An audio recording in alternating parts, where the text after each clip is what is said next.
Hi అండి, welcome to Mukunda vlogs. అందరికీ నమస్తే. ఈరోజు మనం ఈ వీడియోలో పుదీనా చట్నీ ఎలా చేయాలో చూపించబోతున్నానండి.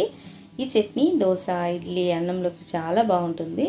బాగుండటమే కాదు, మన శరీరానికి ఎంతో ప్రోటీన్ ఇస్తుంది. పుదీనా హెల్త్ విషయం కదండి. ఖచ్చితంగా పుదీనానైతే ప్రతి కూరలో కూడా వేసుకోవాలి. మంచి వాసన వస్తుంది, అరుగుదలకు కూడా చాలా ఉపయోగపడుతుంది. ముందుగా ఒక ప్యాన్ పెట్టుకొని అందులో 2 స్పూన్స్ నువ్వులు వేసుకొని చిటపటలాడేంత వరకు వేయించుకొని తీసేసుకోవాలి. అదే ప్యాన్లో 1 స్పూన్ ధనియాలు, అందులోనే జీలకర్ర కూడా వేసుకొని వేయించుకోవాలి.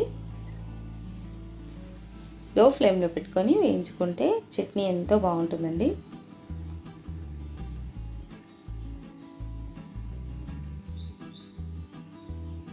నేను పండు వట్టి మిరపకాయలు తీసుకున్నాను, లేకపోతే నార్మల్గా మిర్చి అయినా సరిపోతుందండి. ఒక కట్టెకి 6 మిర్చీలు అయితే చాలు. తర్వాత కొద్దిగా ఆయిల్ వేసుకొని టమోటాలు ఇలా సగానికి కట్ చేసుకొని వేసుకోవాలి.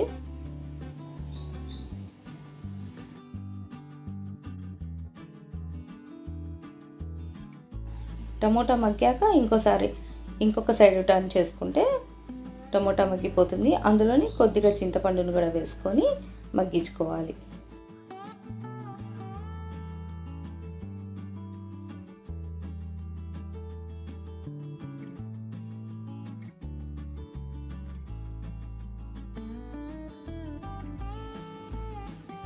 ఒక కట్ట పుదీనా తీసుకున్నానండి, అందులో కొద్దిగా కొత్తిమీర వేసుకొని వేయించుకున్నాను.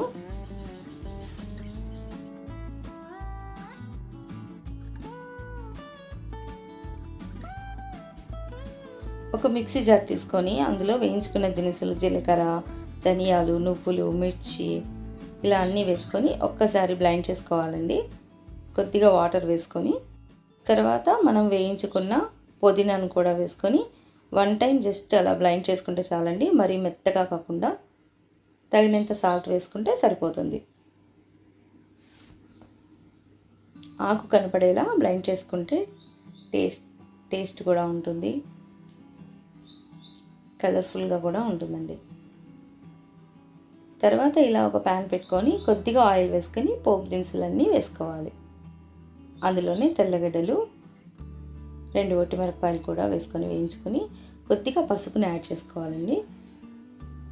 పసుపు ఆప్షనల్ అండి, మీకు ఇష్టం ఉంటే వేసుకోవచ్చు, లేకపోతే లేదు.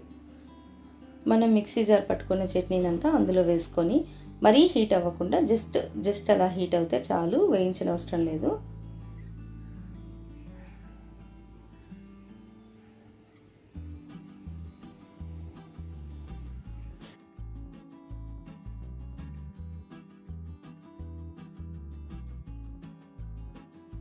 అంతేనండి, ఎంతో టేస్టీ రుచికరమైన పుదీనా చట్నీ రెడీ. పుదీనా చట్నీ చాలా బాగుంటుందండి. ఎప్పుడు పల్లీల చట్నీ కాకుండా ఒకసారి ఇలా ట్రై చేయండి. దోశలో కూడా ఎలా వచ్చిందో కామెంట్ చేయండి, లైక్ చేయండి, షేర్ చేయండి, సబ్స్క్రైబ్ చేసుకోండి. Thanks for watching Mukunda vlogs.